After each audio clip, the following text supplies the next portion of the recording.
मंगलम भगवान विष्णु मंगलम गरुड़ध्वज मंगलम पुंडरीकाक्ष मंगलाय तनोहरि सर्वमंगल मांगल्य शिवे सर्वार्थ साधिके शरण्ये त्र्यंबके गौरी नारायणी नमोस्तुते।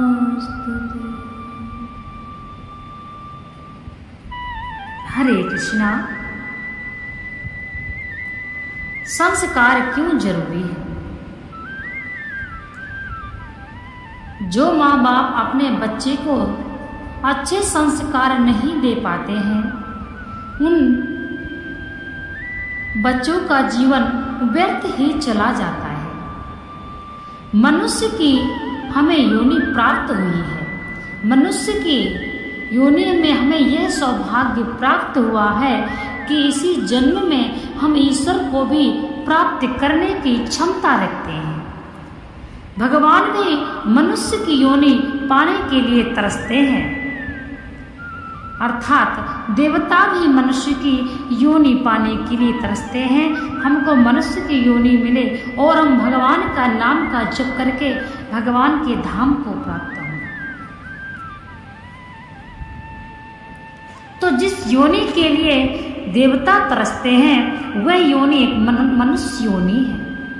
हमको मनुष्य योनि प्राप्त हुई है, इसलिए हमें इसको सबसे पहले समझना चाहिए। मनुष्य की योनि एक ऐसी योनि है जिसमें व्यक्ति भक्ति करके मोक्ष प्राप्त कर सकता है और समस्त योनियों में व्यक्ति यानी गाय अर्थात पशु पक्षी कीड़े मकोड़ों की योनि में यह गुण नहीं। इसीलिए मनुष्य की योनि में ही हम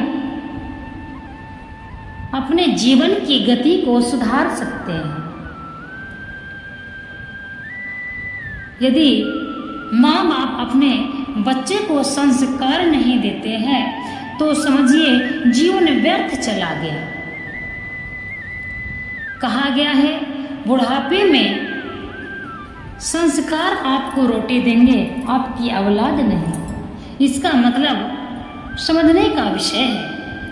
यदि आप अपने बच्चे को अच्छे संस्कार देते हैं, अपने औलाद को लायक बनाते हैं, तभी आपको बुढ़ापे में रोटी मिलती है।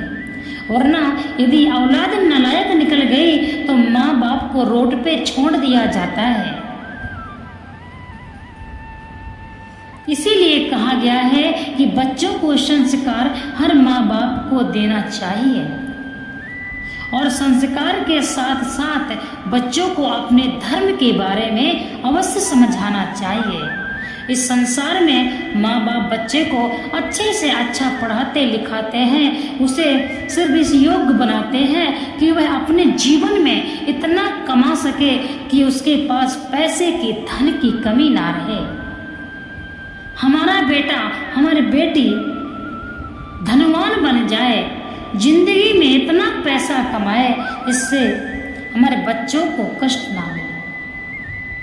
पैसा तो इस लोक में साथ देता है, परंतु परलोक में पैसा का कोई मूल्य नहीं। सच्चे माता पिता तो वही हैं जो अपने बच्चों को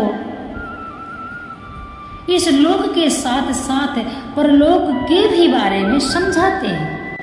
इसीलिए कहा गया है अपने बच्चों को ऐसे संस्कार दीजिए कि बच्चे अपना भी परलोक सुधार दें और आपका भी। आपका कैसे सुधारेंगे, इस बात पर आज हम चर्चा करेंगे। बहुत से हमारी पीढ़ियां ऐसी निकल जाती हैं, बहुत से ऐसे व्यक्ति हैं जो अपने जिंदगी में भगवान को नहीं समझ पाते हैं, या फिर हम उनको भ्रमित चित्त वाले कहें। या वह अपने जीवन में इतना कार्य करते रहे कि भगवान के नाम जप का भी उनको समय नहीं मिला। अब उनको मुक्ति नहीं मिली, उनकी आत्मा भटक रही है। परंतु यदि उनकी औलाद संस्कारी है तो वह अपने माता पिता का परलोक में मुक्ति प्राप्ति का उपाय करवा सकता है। एक पुत्र ही ऐसा है जो अपने पितरों को मुक्ति दिलाता है।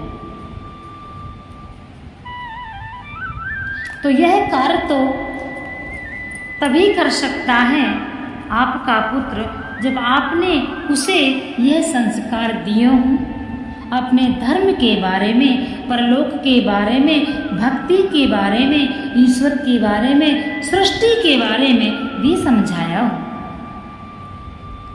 बच्चा इंग्लिश मीडियम में पढ़ता है, हिंदी में वह एक नहीं जानता। हिंदी हमारी भाषा है, परंतु हमारे बच्चों को हिंदी नहीं आती है।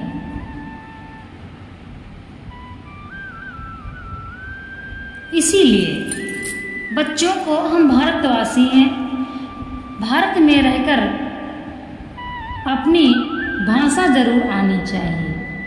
इंग्लिश मीडियम बच्चा पढ़ता है, फिर भी उसको हिंदी का ज्ञान अच्छे से होना चाहिए, क्योंकि हिंदी हमारी मातृभाषा है।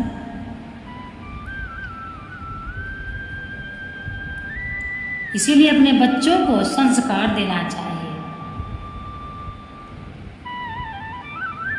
बहुत से माँ बाप अपने स्वयं जिंदगी में इतना पाप करते हैं कि उनके बच्चों को यह पता ही नहीं होता है कि पाप के सिवा कोई पुण्य नाम का भी कार्य होता है। हमारे बच्चे छोटे से जैसा हम अपने बच्चों को बनाएंगे, वह बड़े होकर वैसे ही बनेंगे। जब माता पिता स्वयं बच्चों के सामने जीवों को लाकर काट कर घर में पकाकर खाते हैं, तो उस घर की औलाद को दया, दर्द, ऐसी भावना का क्या हो। इसीलिए कहा गया है बच्चों के सामने ऐसी कार्य नहीं करने चाहिए। माता पिता का प्रभाव ही बच्चों पर पड़ता है। प्रथम पाठशाला माता पिता ही होती है। सबसे पहले बच्चा माँ बोलता है, तो उसी माँ बाप का कर्तव्य है कि बच्चों को सही मार्ग दे। बहुत से माँ बाप की वजह से बच्चों की जिंदगी तहस नहस हो जाती है। बहुत से घर के बच्चे इतने समझदार हैं और माता पिता 24 घंटे कलेश करते हैं। इन सब बातों का प्रभाव बच्चों पर पड़ता है। बहुत से घरों में हमने देखा है माता पिता नॉनवेज खाते हैं, परंतु बच्चे नहीं खाते हैं। माता पिता जीवों की हत्या करते हैं, परंतु बच्चों को दुख होता है। तो आपके कुछ कर्म ऐसे रहें जिन कर्मों की वजह से आपके घर में तो पहले से ही संस्कारी औलाद ने जन्म लिया है, और उस औलाद को देखकर आपको भी सुधरना चाहिए। इन बातों का ध्यान रखें। जैसा हम आज करेंगे वैसा हमारे बच्चे देखेंगे, और कल हमारे बच्चे वैसा ही करेंगे। यदि आज हम अपने माँ बाप की सेवा नहीं करते हैं तो याद रखिए हमारे बच्चे भी देख रहे हैं, कल वह हमारी क्यों करेंगे सेवा। इसलिए बच्चों को संस्कार देना अनिवार्य है।